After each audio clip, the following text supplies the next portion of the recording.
नमस्कार, मैं हूं अरविंद। उम्मीद है आप सभी लोग अच्छे होंगे और कल दिवाली की तैयारियां ज़ोर शोर से हो रही होंगी। तो आइए फिलहाल खबरों की शुरुआत करते हैं और ख़बर पहले बिहार विधानसभा चुनाव से। 6 नवंबर से शुरू हो रहे बिहार विधानसभा चुनाव के मद्देनज़र प्रधानमंत्री नरेंद्र मोदी की रैलियों का शेड्यूल तय हो गया है। पीएम मोदी 24 अक्टूबर से बिहार में अपने चुनावी अभियान की शुरुआत करेंगे। इस दौरान वो प्रदेश के कई जिलों में जनसभाएं करेंगे और जनता से सीधा संवाद करेंगे। चुनावी अभियान की शुरुआत समस्तीपुर से होगी, जहां प्रधानमंत्री नरेंद्र मोदी कर्पूरी ग्राम जाकर समाजवादी नेता और पूर्व मुख्यमंत्री कर्पूरी ठाकुर के घर पहुंचेंगे। वहां वो कर्पूरी ठाकुर को श्रद्धांजलि देंगे। इस कार्यक्रम से प्रधानमंत्री अपने बिहार दौरे और चुनावी रैलियों की औपचारिक शुरुआत करेंगे।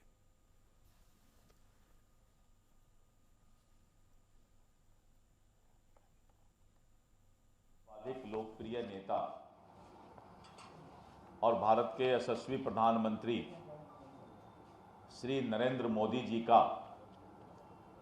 आगामी बिहार विधानसभा चुनाव और चुनाव प्रचार का आगाज शुरुआत हो रहा है।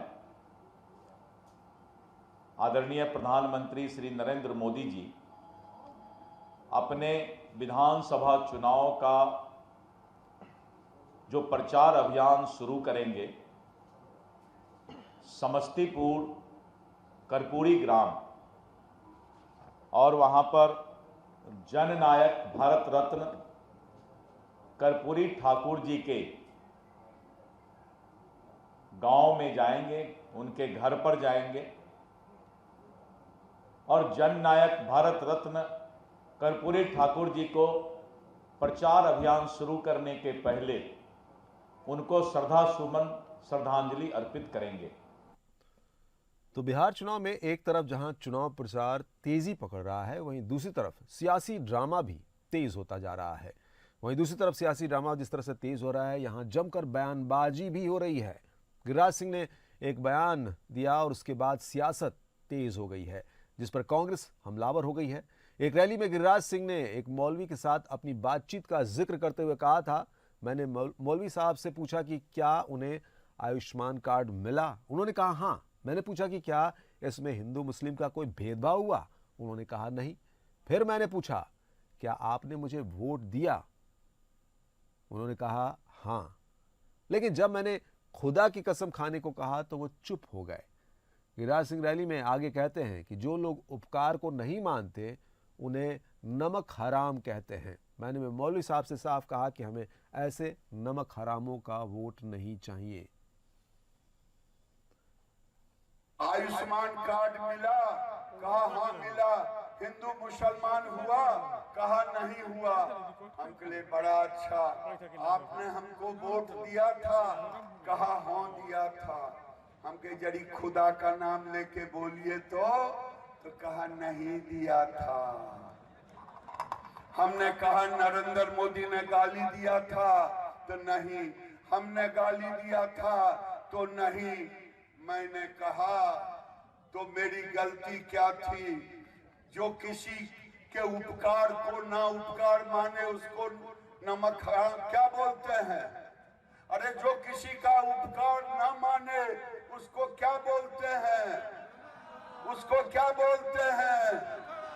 मैंने कहा मौलवी साहब मुझे नमक हरामों का वोट नहीं चाहिए। मैं ये कहता हूं आपसे कि आज क्या कारण है जो लोग कसम खा लिए हैं। क्या ये सड़कें बनी है केवल एनडीए के लोगों की गाड़ी जाने के लिए।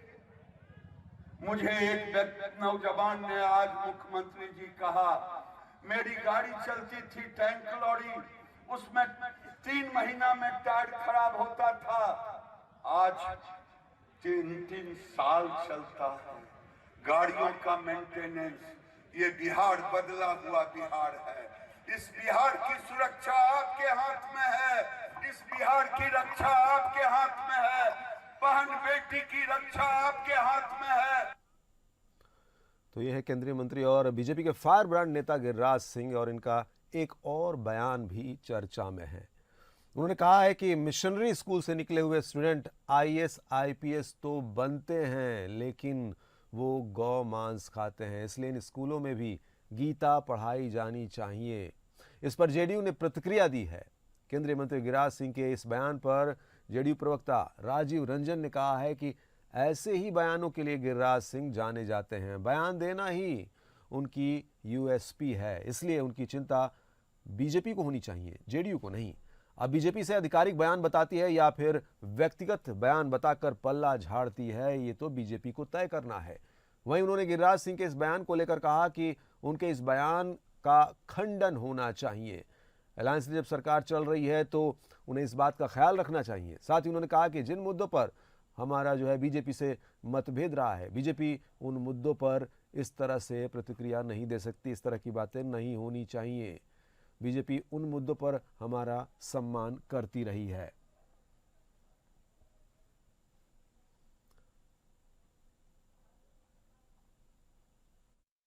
देखिए, मतदाता समझदार हैं और अनावश्यक टिप्पणियों को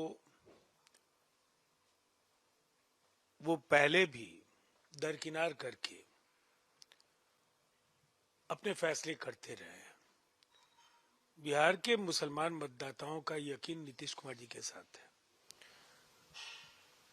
कर्फ्यू इस राज्य में कभी नहीं लगे, कभी दंगे नहीं हुए। जो सामाजिक सद्भावना है उसका ये बिहार मॉडल पूरे देश को गंगा जमनी तहजीब पर चलने की सीख देता है। इसीलिए मतदाताओं की समझदारी पर हमें यकीन करना चाहिए। और अब बात करते हैं झारखंड से जुड़ी हुई खबरों की। दीपोत्सव के अवसर पर बोकारो जिले के पूरे बाजार में धूमधाम देखने को मिली है। पूरे बाजार में लोग खरीदारी करने लगातार पहुंच रहे हैं और वहां लोगों में काफ़ी उत्साह देखा जा रहा है।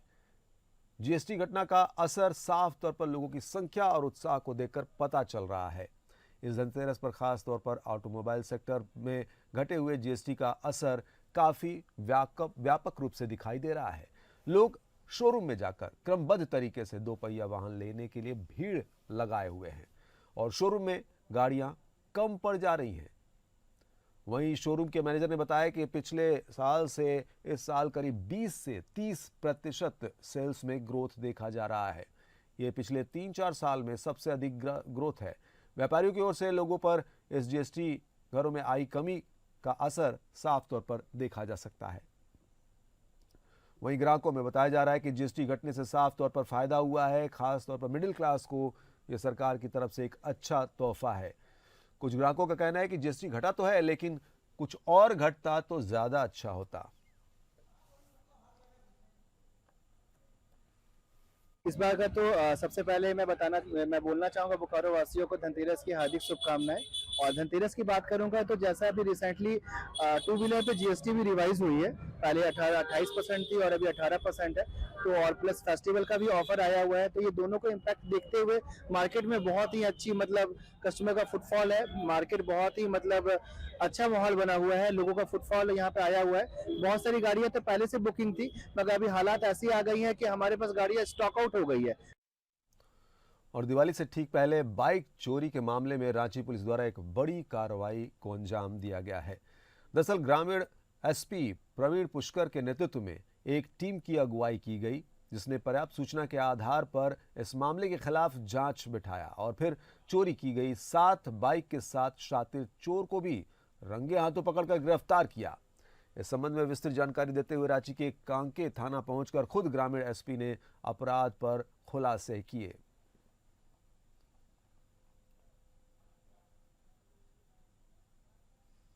मोटरसाइकिल चोरी के विरुद्ध रांची पुलिस की मुहिम लगातार जारी है। बीते कुछ दिन पहले नामकुम में 22 बाइक बरामद हुई थी और अभी इस कांड में अभी तक 7 बाइक बरामद हुई। तो बीती रात कल लॉ यूनिवर्सिटी रिंग रोड के पास एंटी क्राइम चेकिंग चल रही थी, जिसमें एक संदिग्ध व्यक्ति को संदिग्ध बाइक के साथ पकड़ा गया था। वो विदाउट पेपर गाड़ी चला रहा था। उसने बताया कि वो बाइक चोरी की है और ये भी बताया कि इनका एक गिरोह है जिसमें 4 लोग हैं और ये लोग बाइक को जगह जगह से चोरी करते हैं और फिर इसको कम दाम पे लोगों को बेचते हैं। उधर राज्य शासन की मंशा के अनुरूप कलेक्टर कार्यालय परिसर खैरागढ़ में रजत जयंती वर्ष के उपलक्ष्य में स्व सहायता समूहों के उत्पादों की विक्रय सह प्रदर्शनी का भव्य आयोजन हुआ। यह कार्यक्रम जनपद पंचायत खैरागढ़, चुई खदान एवं जिला पंचायत के संयुक्त तत्वाधान में संपन्न हुआ। राष्ट्रीय ग्रामीण आजीविका मिशन बिहान, राष्ट्रीय शहरी आजीविका मिशन और महिला एवं बाल विकास विभाग से जुड़ी स्व सहायता समूहों की महिलाओं ने छत्तीसगढ़ी पारंपरिक व्यंजन, दिवाली पर्व के मद्देनजर मिट्टी और गोबर से बने दीपक, अगरबत्ती, मूर्तियां, रंगोली और मिठाइयों के स्टॉल नागरिकों के आकर्षण का केंद्र रहे। यह आयोजन न केवल महिलाओं को आत्मनिर्भर की दिशा में प्रेरित करने वाला रहा, बल्कि स्थानीय सांस्कृतिक परंपरा और सामुदायिक एकता को भी सशक्त मंच प्रदान करता है।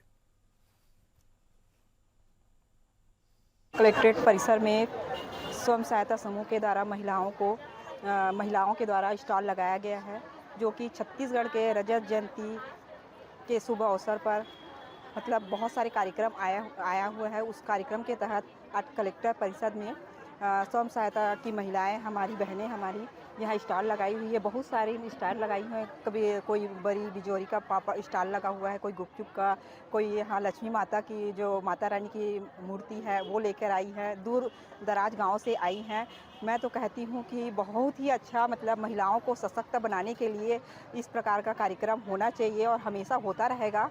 और हमारी जो छत्तीसगढ़ की जो सरकार है, विष्णुदेव सरकार, बहुत अच्छा काम कर रही है। मैं उनको बहुत उधर केंद्र एवं राज्य सरकारों द्वारा किसानों की उपज को सही मूल्य देने के लिए लगातार समर्थन मूल्य पर खरीदी की जा रही है।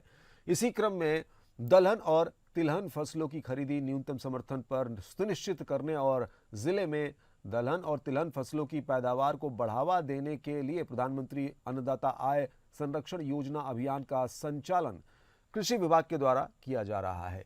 उप संचालक कृषि विभाग राजकुमार सोलंकी बताते हैं कि प्रधानमंत्री अन्नदाता आय संरक्षण योजना के तहत किसानों के प्राइस सपोर्ट स्कीम के तहत खैरागढ़ जिले के गंडई बाजार, अतरिया और मुढ़ीपार सोसाइटी को इसके लिए नोटिफाई किया गया है, जहां खरीफ की दलहन और तिलहन फसलों के उपार्जन के लिए व्यवस्था की गई है।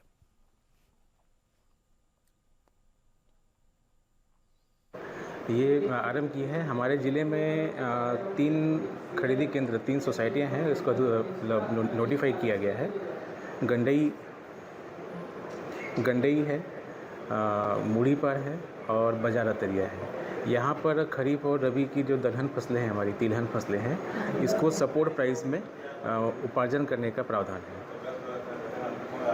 जैसे कि आप सोयाबीन है खरीफ की और तिल है, इसके अलावा चना है, मसूर है, दलहन फसलें भी हैं, इसको सपोर्ट प्राइस में देने के लिए, ताकि मार्केट में जो फार्मर जो है आज की डेट में, जैसे सोयाबीन का भी कटाई भी हो गया है, लगभग अभी बाज़ार मूल्य चल रहा है करीब 2900-3000 रुपये, और सोयाबीन का समर्थन मूल्य कहीं ज़्यादा है, इससे करीब 2000 का अंतर आ रहा है। तो किसानों को कहीं ना कहीं समर्थन मूल्य मिल पाए और उसको लोकल जो वेंडर्स हैं, लोकल ट्रेडर्स हैं, उसके भरोसे ना रहना पड़े, उचित मूल्य किसानों। युवा नेतृत्व और राष्ट्रीय एकता के लिए जिले भर में पद यात्राएं निकलेंगी। भारतीय जनता पार्टी द्वारा सरदार वल्लभ भाई पटेल की 150 यूनिटी मार्च अभियान के अंतर्गत जिला स्तरीय पद यात्राओं का आयोजन किया जा रहा है। यह अभियान लौह पुरुष सरदार वल्लभ भाई पटेल की 150वीं जयंती को समर्पित है। नर्मदापुरम जिले में ये पद यात्राएं 31 अक्टूबर से 25 नवंबर 2025 तक आयोजित की जाएंगी। जनता कार्यालय में आयोजित पद वार्ता में सांसद दर्शन सिंह चौधरी ने बताया कि इस अभियान का मुख्य उद्देश्य युवाओं में राष्ट्रीय गौरव, सामाजिक जिम्मेदारी और एकता की भावना को सशक्त करना है। यह पहल प्रधानमंत्री नरेंद्र मोदी के जन भागीदारी से राष्ट्र निर्माण के विजन से प्रेरित है। उन्होंने कहा कि यह कार्यक्रम युवाओं के नेतृत्व क्षमता विकसित करने, सामाजिक चेतना बढ़ाने और राष्ट्र निर्माण में सक्रिय भागीदारी के लिए प्रोत्साहित करेगा। विशेष रूप से अमृत पीढ़ी यानी आज के युवाओं को इस यात्रा का केंद्र बिंदु बनाया गया है। यदि किसान को कम रेट मिल रहा है तो उस मॉडल रेट का जो अंतर रहेगा वो देने का काम करेंगे। यदि किसान को ज्यादा रेट मिल रहा है, मॉडल रेट ऊपर और उससे भी अधिक यदि एमएसपी है, तो उसके बिक्री से और एमएसपी का अंतर सरकार भरने का काम करेगी। यह सब पहली बार हो रहा है। मैं इसके लिए भी मुख्यमंत्री जी का आभार व्यक्त करता हूं। आपके माध्यम से ये निवेदन चाहता हूं कि सही बात पहुंचे और जहां किसान को यदि नुकसानी हुई है, यदि सोयाबीन में, उसके सर्वे के आदेश हुए। आज मैं अभी फिर बैठक लेने वाला हूं और सर्वे के आदेश हुए, जहां पर नहीं हो पाए सर्वे उनको तुरंत हम सर्वे करवाने का काम करें। और अब बात करेंगे महाराष्ट्र के खबरों की। जिस तरह से गिरिराज सिंह ने अरवल में आयोजित भाजपा के एक जनसभा में विपक्षी महागठबंधन पर तीखा वार किया और मुस्लिम समुदाय को लेकर दिए गए बयान से विवाद खड़ा हो गया। उन्होंने कहा कि उनकी पार्टी और नमक हरामों के वोट नहीं चाहिए।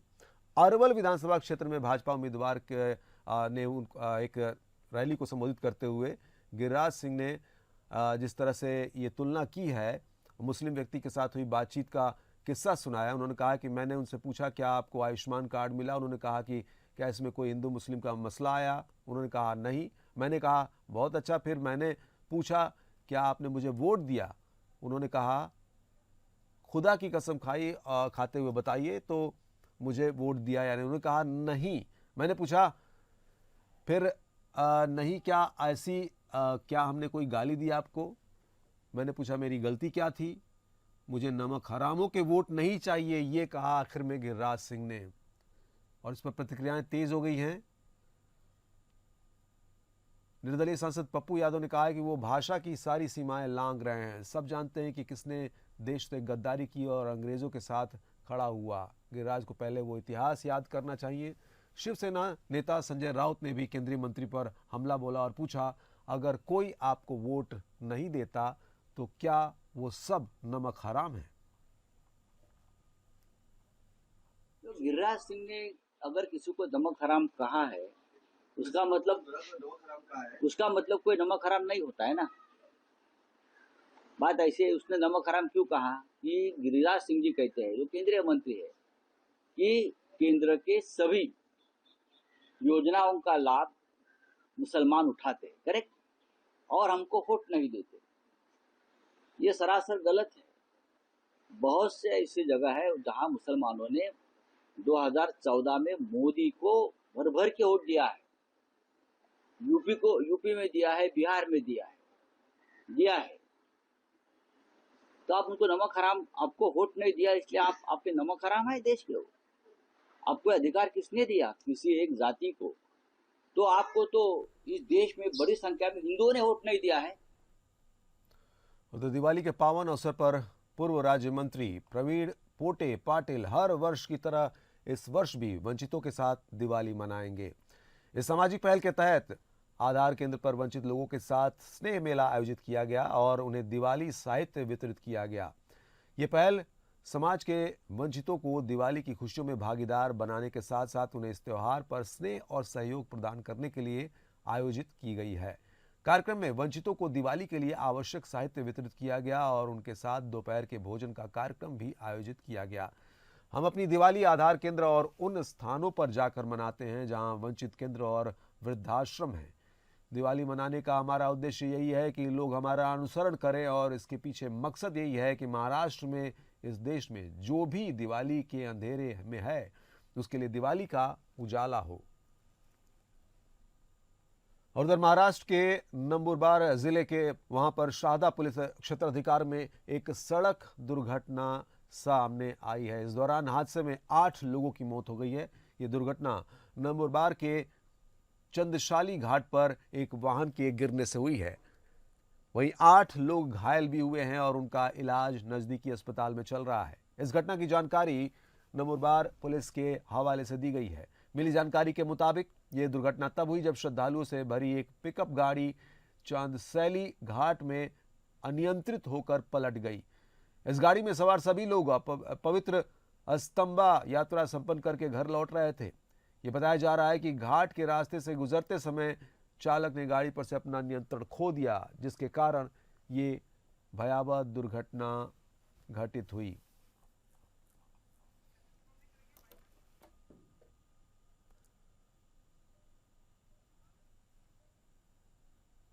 तो इस बुलेटिन में फिलहाल इतना ही, लेकिन खबरों का सिलसिला आगे भी जारी है। आप जुड़े रहिए एपीएन के साथ।